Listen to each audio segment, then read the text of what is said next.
الرحمن الرحیم۔ آج کی ویڈیو ایک مسکنسیپشن کے حوالے سے ہے کہ لوگوں کے ذہنوں میں ایک غلط کانسیپٹ ہے، اور وہ غلط کانسیپٹ حیا اور پردے کے حوالے سے۔ اور وہ غلط کانسیپٹ کیا ہے؟ وہ یہ ہے کہ اکثر لوگ یہ سمجھتے ہیں کہ حیا اور پردہ دونوں ایک ہی چیز ہے، جبکہ اس کی حقیقت یہ ہے کہ اسلام میں حیا کا ایک الگ مقام ہے اور پردے کا ایک الگ مقام ہے۔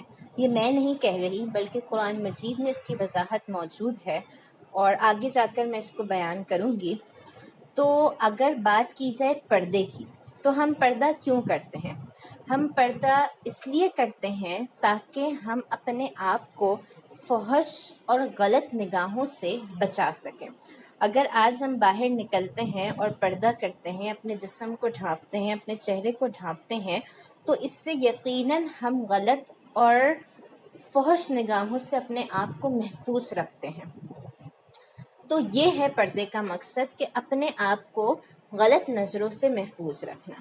اور اگر بات کی جائے حیا کی، تو حیا کا تعلق ہے انسان کی نگاہوں سے، حیا کا تعلق ہے انسان کے اپنے اعمال سے، انسان کے اپنے خیالات سے، اور حیا کا تعلق ہے انسان کے اپنے دل سے۔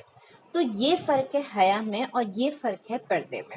اب مثال کے طور پر ایک خاتون ہے، ایک لڑکی ہے یا ایک عورت ہے، جو اگر گھر سے باہر نکلتی ہے تو پردہ کر کے نکلتی ہے، اپنا جسم اور اپنا چہرہ ڈھانپ کر نکلتی ہے، اپنے آپ کو ڈھک کر نکلتی ہے، لیکن وہ اس میں حیا نہیں ہے۔ اب سوال یہ پیدا ہوگا کہ بھئی پردہ کرتی ہے اور اس میں حیا نہیں ہے۔ ہاں، اس میں حیا اس طرح نہیں ہے کہ وہ پردہ کرنے کے باوجود بے حیائی والے کام کرتی ہے، وہ پردہ کرنے کے باوجود کسی کے لیے غلط ارادے رکھتی ہے، وہ پردہ کرنے کے باوجود کسی کو غلط نگاہ سے دیکھتی ہے۔ تو پردہ تو وہ کر رہی ہے، ایک فریضہ تو وہ سر انجام دے رہی ہے، لیکن جو دوسری چیز اسے کرنی چاہیے تھی یعنی حیا، وہ نہیں کر رہی۔ پھر اسی کے برعکس اگر کوئی ایسی لڑکی یا عورت ہے جو کہ گھر سے نکلتی ہے تو پردہ کر کے نہیں نکلتی، اپنا جسم نہیں ڈھانپتی، اپنے چہرے کو نہیں ڈھکتی، لیکن اس کے اندر حیا ہے۔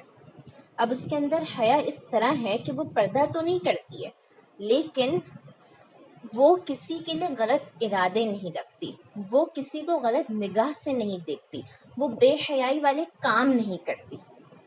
تو اب میرے خیال میں فرق واضح ہو گیا ہوگا کہ کیا حیا ہے اور کیا پردہ ہے۔ پھر یہ جو دونوں طریقے کے لوگ ہیں، وہ پھر اپنے اپنے دلائل بھی پیش کرتے ہیں۔ اگر کوئی ایسی عورت ہے جو با حیا تو ہے لیکن پردہ نہیں کرتی، تو وہ یہ دلیل پیش کرتی ہے کہ بھائی میں پردہ نہیں کرتی تو مجھے پردہ کرنے کی ضرورت بھی نہیں ہے، کیونکہ میری نیت تو صاف ہے نا، میرے ارادے تو اچھے ہیں، میں تو کسی کے لیے غلط ارادے نہیں رکھتی۔ تو بھائی آپ کے ارادے تو اچھے ہیں، آپ کی نیت تو صاف ہے، لیکن سامنے والے کی نیت کیا ہے اور سامنے والا آپ کے لیے کیا ارادے رکھتا ہے وہ تو ہمیں نہیں معلوم۔ تو اگر وہ حیادار ہے، اس کو حیا کی نعمت ملی ہے، لیکن وہ پردہ نہیں کر رہی، تب بھی وہ غلطی پر ہے۔ پھر اسی طرح اگر کوئی عورت با پردہ ہے اور وہ یہ خیال کرتی ہے کہ میں نے پردہ کر لیا تو میں نے اپنے دامن میں حیا کو بھی سمیٹ لیا، تو وہ بھی غلطی پر ہے، کہ 7 پردوں کے پیچھے بھی اور 7 پردوں کے اندر بھی بے حیائی کا کام انسان کر سکتا ہے۔ اب ہم چلتے ہیں قرآن مجید کی طرف۔ تو قرآن مجید میں اللہ تبارک و تعالیٰ نے متعدد مقامات پر پردے کے حوالے سے آیات نازل فرمائی ہیں، خاص طور پر سورہ احزاب میں۔ کہیں اللہ تبارک و تعالیٰ ارشاد فرما رہا ہے کہ اے محبوب صلی اللہ علیہ وآلہ وسلم، آپ اپنی ازواج مطہرات سے فرما دیں کہ وہ اپنے چہروں کو جب وہ اپنے گھر سے نکلیں تو اپنے چہروں کو ڈھانپ کر نکلیں۔ کہیں اللہ تعالیٰ ارشاد فرما رہا ہے کہ اے محبوب صلی اللہ علیہ وآلہ وسلم، آپ اپنی ازواج مطہرات، اپنی بیٹیوں اور مومن عورتوں سے فرما دیجئے کہ وہ اپنے گریبانوں پر چادریں ڈال دیں۔ تو یہ تو اللہ تبارک و تعالیٰ نے پردے کے حوالے سے آیات نازل کی ہیں۔ پھر ایک مقام پر سورہ نور میں اللہ تبارک و تعالی ارشاد فرماتا ہے مرد و عورت دونوں کے لیے کہ اے محبوب صلی اللہ علیہ وآلہ وسلم آپ مومن مردوں سے فرما دیں کہ وہ اپنی نگاہوں کو نیچے رکھیں۔ پھر آگے ہی اللہ تبارک و تعالی ارشاد فرماتا ہے کہ اے محبوب صلی اللہ علیہ وآلہ وسلم آپ مومن عورتوں سے فرماتے کہ وہ اپنی نگاہوں کو نیچی رکھیں۔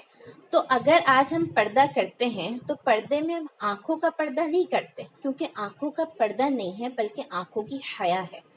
تو پردہ کرنا تو لازمی ہے، یہ ہم پر لازم ہے کہ پردہ کریں، کیونکہ ہمیں اپنے آپ کو محفوظ رکھنا ہے، لیکن با حیا بھی بننا ہے، اور با حیا انسان اچھی تربیت، اچھی صحبت اور اچھے علم سے بن سکتا ہے۔ تو جو یہ جملہ کہا جاتا ہے نا کہ ہر با حیا عورت با پردہ نہیں ہوتی اور ہر با پردہ عورت با حیا نہیں ہوتی، تو یہ بالکل صحیح جملہ ہے، حقیقت پر مبنی ہے۔ تو ہمیں اپنے کنسیپٹس کلیئر کرنے ہیں، یہ دونوں چیزیں بہت الگ الگ ہیں اور ہمیں دونوں چیزوں کو ساتھ لے کر چلنا ہے، الگ الگ ہیں لیکن ساتھ لے کر چلنا ہے۔ السلام علیکم ورحمۃ اللہ۔